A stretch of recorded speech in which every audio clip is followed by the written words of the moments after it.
All right, the next fun one. A Re Zero recap. Everything you need to know before Season 3. I've watched like one set of recaps already. I watched the last recap. I watched those little break time videos. I'm currently editing out shorts from Season 1. So Season 1 is very much fresh in my memory. But it doesn't hurt to have another recap. There's always something that I could have missed. But plenty of moments in Season 1 which are both hilarious and a little bit traumatic. Like Big Puck. Everyone was trying to convince me that Big Puck doesn't exist. And then I found Big Puck when I was doing the shorts. And Big Puck does exist. And he is terrifying. Because he looks like a grown man in a furry suit. Except he's Puck. And it's scary because you don't know whether Puck is a boy or a girl at that time. So there is a lot in Re Zero. Alright, but the cool thing is I could put it full screen because let's face it, I don't think there's going to be any moments in this thing that I gotta like, you know what I mean? So we could watch it, we could enjoy it, we can see how it's going. 4 years in between Season 2 and Season 3, Jesus Christ. I think they confirmed that Season 3 is going to be 36 episodes, with Episode 1 being that 90-minute special, which is awesome. So I think there's a lot of content that's going to come out. I think they're doing it in like 3 sections. We're getting like 8 episodes this year, and then we're getting more in February, March, and then there's probably going to be another break, and then we get the rest at the end of next year, which is okay. As long as the quality's there, I'm completely fine with that. I'm okay with having like 8 to 12 episodes and then taking a break, because that's like season. 12 episodes is a season, right? So you're getting a season worth, little bit of a break, season worth, little bit of a break, season worth. I am okay with that. As long as I don't have to wait 4 years after that for the next season. Because then I'm going to have to, you know, like recap season 1, 2, 3. Because, like, let's face it, 4 years. I'm not going to remember every single tiny detail. It's not going to happen. But, hey, 36 episodes. I am okay with that. Let's do it. With 8 years having passed since Re Zero Season 1, I figure some of you might be looking for a little recap. Well, look no further than here, since this is all the important stuff that happened in it. All the main events to jog your memory, and a special focus on everything you're gonna want to know for Season 3. Let's jump right into it. Okay, this is Subaru, an isekai protagonist without all the things that usually makes someone an isekai protagonist. He has no powers, no special privileges, and no allies, and simply appears in a new world with the clothes on his back and a smartphone. Unfortunately, it's not as forgiving of a world as a certain other smartphone isekai, as the first people Subaru comes across are thugs. Fortunately, he's saved by our heroine Emilia, but that's only because she was chasing after the person who stole her insignia, Felt. Why is this insignia important? Well, it confirms Emilia's candidacy in the royal selection, a 3-year-long event that determines the next ruler of Lagunica. This is a powerful position more than one faction is currently vying for, so it's important Emilia secures her insignia to continue her candidacy. The other factions are going to be important to Season 3 too, but that's something that I'll talk about more towards the end of the video. For now, let's keep the focus on Emilia. So, it's here she introduces herself as Satella, which, as we know, carries quite a bit of negative connotation with it. Reason being that it's the same name as the Witch of Envy, a widely feared being known to have caused quite a bit of calamity in the world.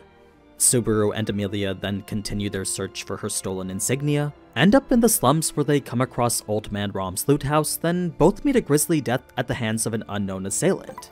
It's from here that Subaru discovers he can return by death, and his first trial with it is to recover the insignia. The reason I say trial is because, as we find out in Season 2, this was a legitimate trial Roswaal himself created. Setting that aside for now though, Subaru's return by death means that any time he dies, he'll come back to life at a previous unspecified, unpredictable, and uncontrollable save point. You see, I find this interesting, and this is only something that's hit me now, given that I know what happens in Season 2. Given that Roswaal was the person that did this, and given Roswaal always, well, at least up until that point, I believe, did everything that was in his little magic book that tells him what will happen, it makes me curious as to what was written in that book about this insignia. Was it written that Emilia will get it back thanks to the help of Reinhardt? Or will this sequence of events result in meeting Subaru, who at this point he would not have known even exists? Really curious. Really curious. It's an instant resurrection that occurs immediately at the point of death, one that seemingly has no limit to it. So, this was a power Subaru was forced to get accustomed to, as the loot house proved to be rather difficult. Exactly 2 more deaths difficult. There was 1 more to Elsa in a deal gone wrong, then once again to the thugs right after. Both loops weren't without their benefits though, as with each cycle, Subaru was able to learn more about the people involved with the theft.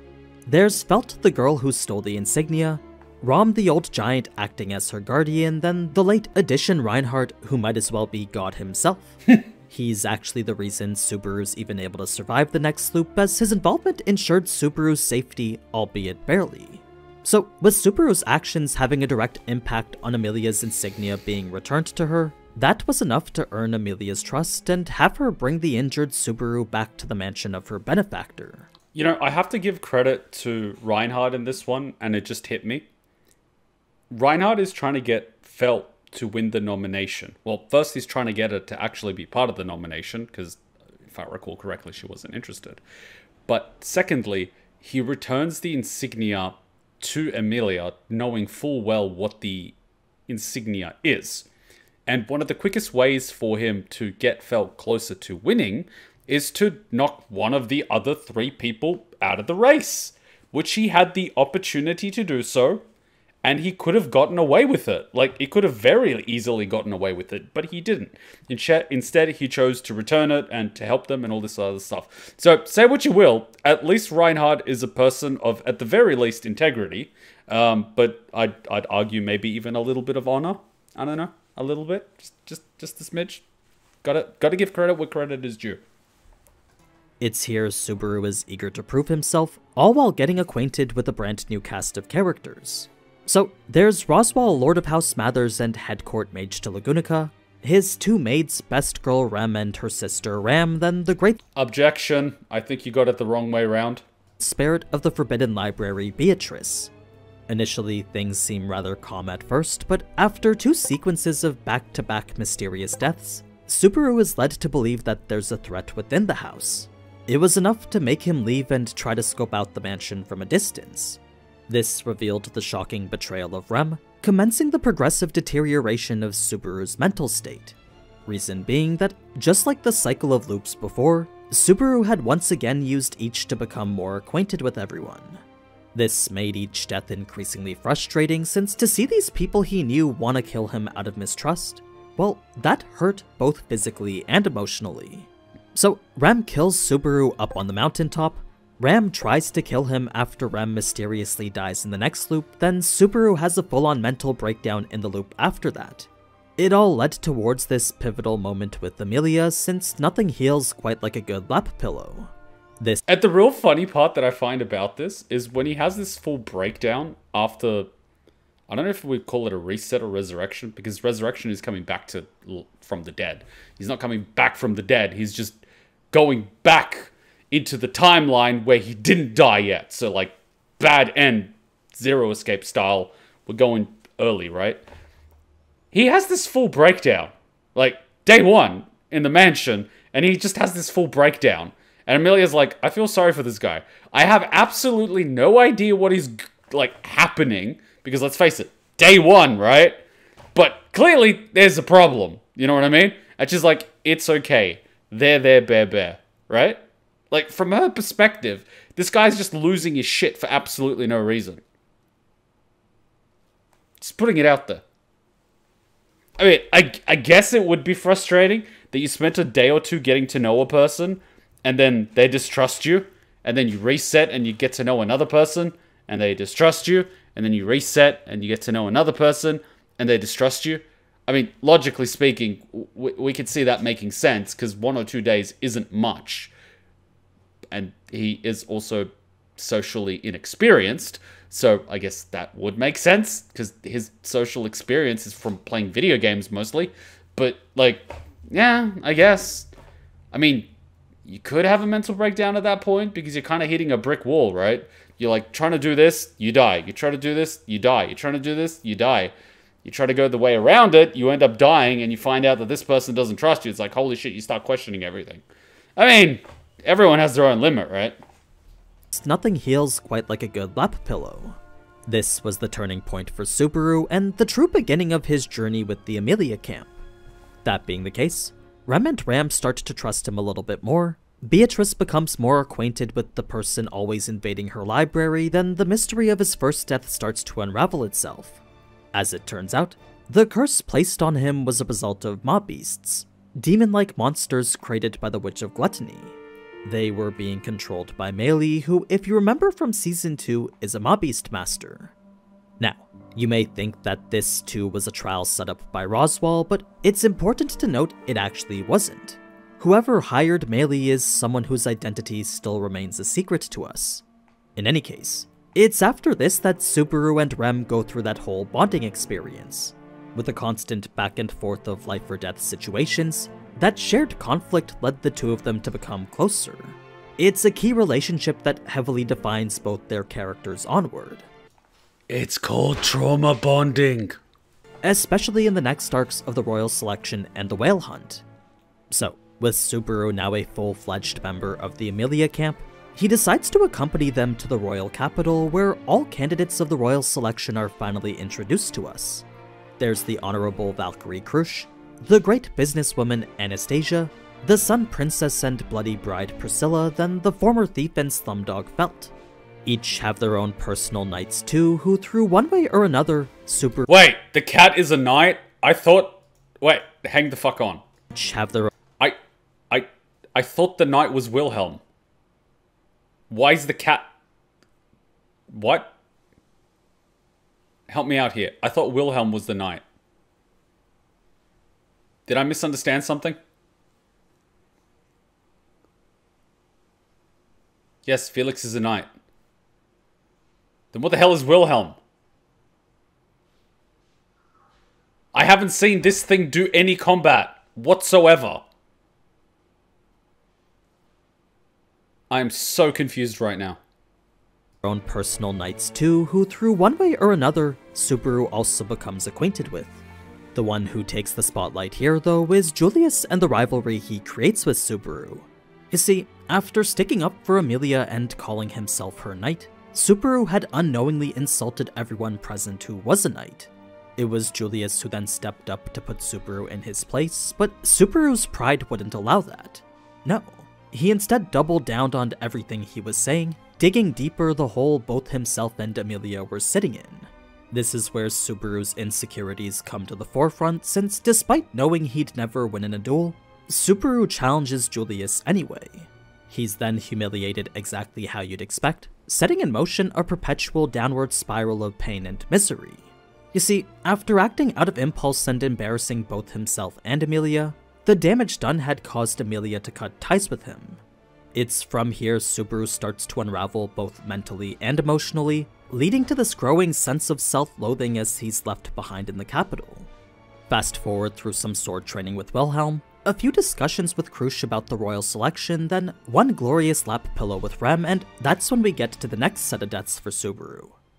It was after Rem sensed trouble and Krush reported suspicious activity that Subaru decided he would go back to the manor regardless of Emilia's wishes. What awaited him there was nothing good though, as the slaughter of everyone had already happened. Subaru then freezes to death, is kidnapped, mentally tortured, then frozen to death again, proceeds to seek out help from each of the other candidates, humiliated by all of them, then commits to doing things solo.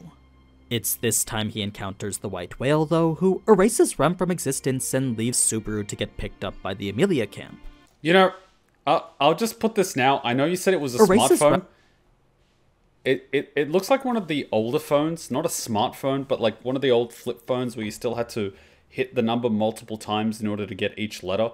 That's the only way that this phone's battery could last so long. Smartphones' batteries do not last this long. No way in hell. Even if it was off or idle, it would not last that. I know it's only technically been like a week in this world, but smartphone batteries are not lasting that long. Not at all. From existence and leaves Subaru to get picked up by the Emilia camp. Fortunately, they're still alive in this loop, but not for long, as everything that's been happening finally pushes Subaru to reveal return by death. Such a choice kills Emilia right on the spot. I'm so interested, but see, like, I keep coming back to this one. Such a choice kills... The entire time, every time he tries to say he could return by death, his heart gets, I don't know, grabbed or like punished, or you know what I mean, right? But in this particular one, it's just like, F this, I'm killing Emilia. You know what I mean? Like, how pissed off Satella, how pissed off would Satella need to be for her to kill Emilia? You know what I mean? He's just like, I am so frustrated watching you hit your head on a brick wall and get nowhere. At this point, I'm just gonna kill Emilia. Please stop trying this. It's not gonna work. You know what I mean? It's like clearly torturing you, you know, negative association. You do something negative, you punish someone, right? And it's like, clearly this is not working. Okay, I'm really gonna punish you this time, and hopefully you learn your lesson.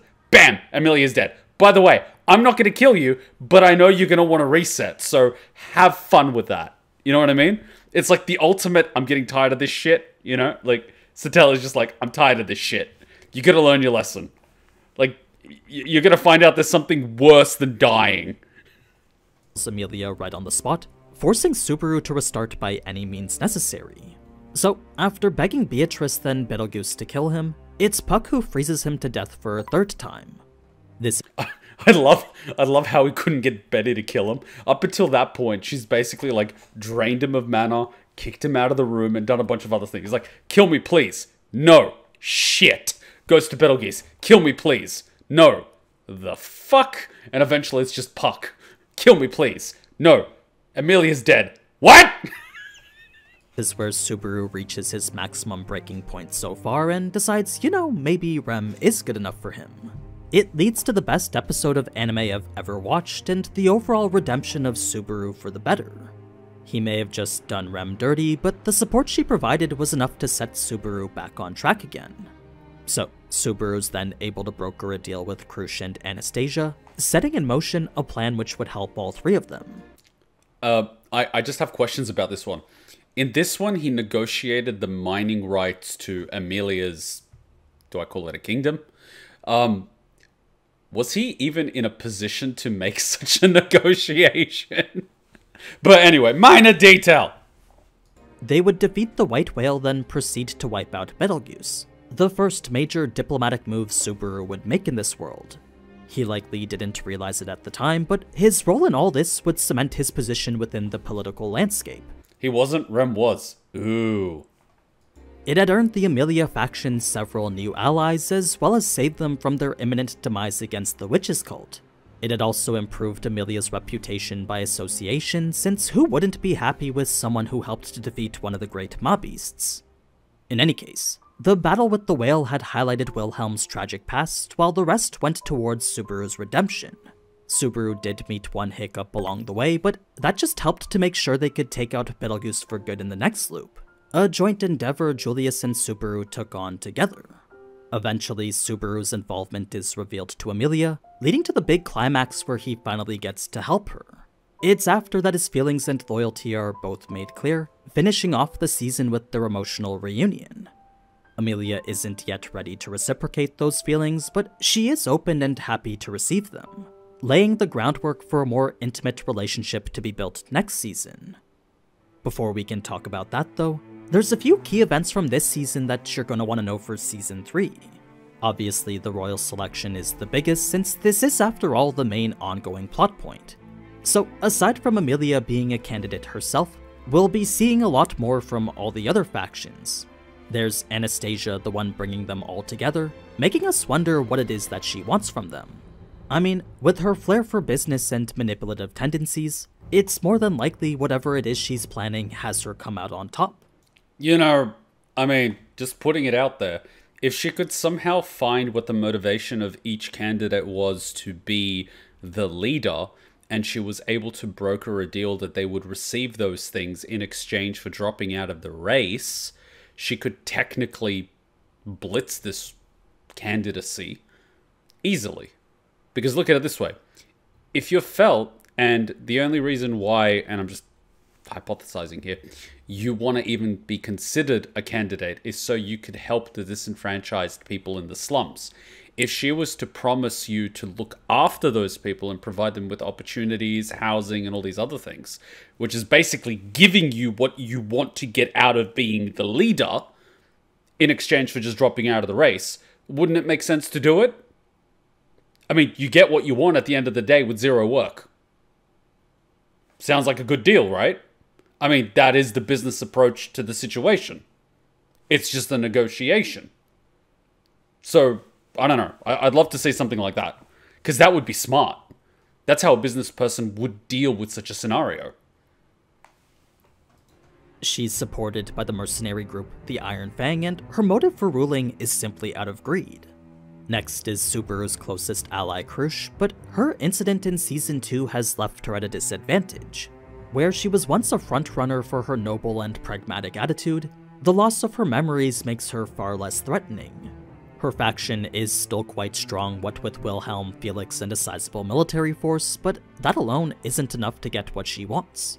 It's kind of irrelevant now that she lost her memories, but her motive before was to make Lagunica more independent. She envisions a nation that can fight for itself.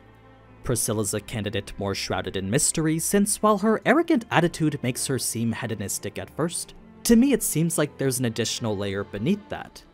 I can't quite pinpoint what it is, but the belief in her own superiority makes her by far the most confident candidate. I automatically think of Elizabeth the Great. Wait, was that the Russian one? What was her name? Shit, I'm having a mental blank. Crap, my brain's just crossed wires. Was Elizabeth one of the Russian queens?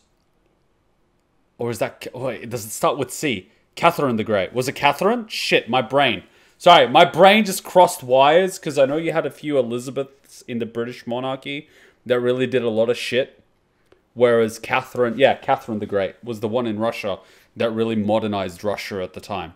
My wires were crossed. I'm talking about Catherine. I'm getting Catherine the Great vibes here. To be fair, though, you also have, like, OG Queen Elizabeth that did a lot of shit, too. She could also be a little bit of an inspiration. But I think Catherine the Great. That's what I'm sort of thinking. Because she had that type of attitude of, like, F everything. Everything belongs to me. And she really modernized a lot of shit in doing so. But she also took no shit from people. So, I don't know. That's what I'm getting. Maybe the red. Maybe it's the red outfit. You know what I mean? I don't know. Maybe it's the red. She's supported by her attendant Al, and her goal is to make everyone serve her. Yeah, that's very Catherine the Great. If they do, then anything they want will be granted to them. Finally, we have the last-minute addition Felt, who with the backing of what's pretty much God himself, probably has the strongest faction out of everyone. She's also supported by the people of the lower class too, making her the most disruptive candidate. Her goal is to flip the whole hierarchy on its head and completely reverse the current political situation. Whether she has the pull necessary will be interesting to see, but what's more intriguing is how conflict will be resolved when Reinhardt's involved.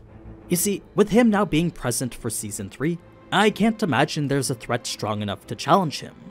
That's getting more into speculation territory though, so for now we can just move on to the other key events. Yeah, but he's just one person. At the end of the day, even if he's, you know, all-powerful and he wins whatever conflict he is in directly, he can't be at all places at once.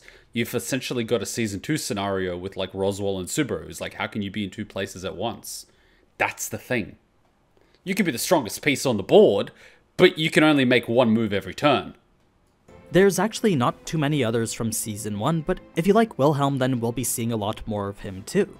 Man, he's like, probably my favorite character in Re Zero. He sees this woman that's kicking everyone's butt, and he's like, you know what? I'm gonna make her my wife. And he does. He goes out there, works his ass off, and marries that woman. That's a G. That's a G. That is a man of will, perseverance, and sheer will. You can't not respect that. But yeah, that's a recap of ReZero Season 1, and a bit of insight on how it'll relate to Season 3. The video for Season 2 will come out in a few days, so if you want to see that or more videos on Season 3, then feel free to subscribe because I'll be making them weekly.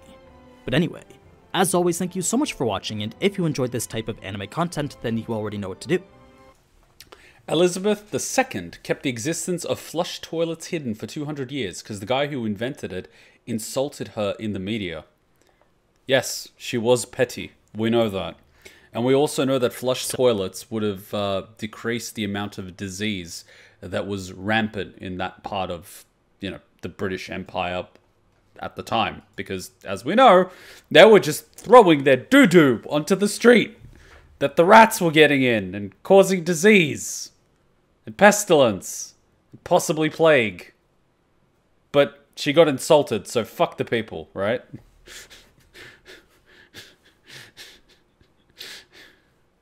Yeah, history is a very interesting thing. We have season 2 recap on Monday. Well, the cool thing is I've already watched like the first episode of season 3. So all I need to do is watch the recap and then just wait 2 weeks for episode 2 to come out. But it's also good because everything's going to be fresh and front of my mind. Particularly, like doing all the shorts and stuff. And it's really interesting.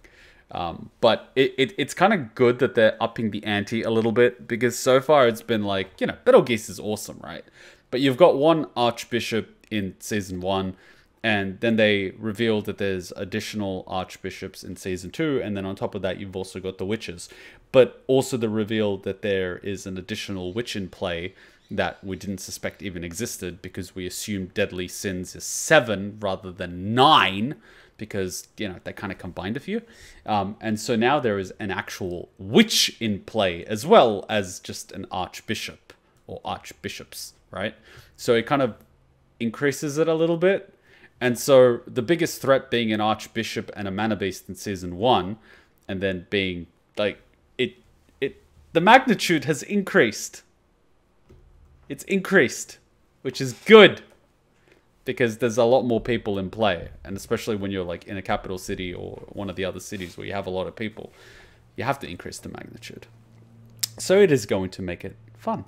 It's going to make it fun. I don't know. We should just get a death count tally, because I have a feeling it's going to exponentially go up. As soon as you have multiple archbishops, a witch in play, I kind of feel a lot of people are going to die. I think it's inevitable. You have so many more variables in play. Something's going to go wrong. You're not going to get it right the first time. It's not happening.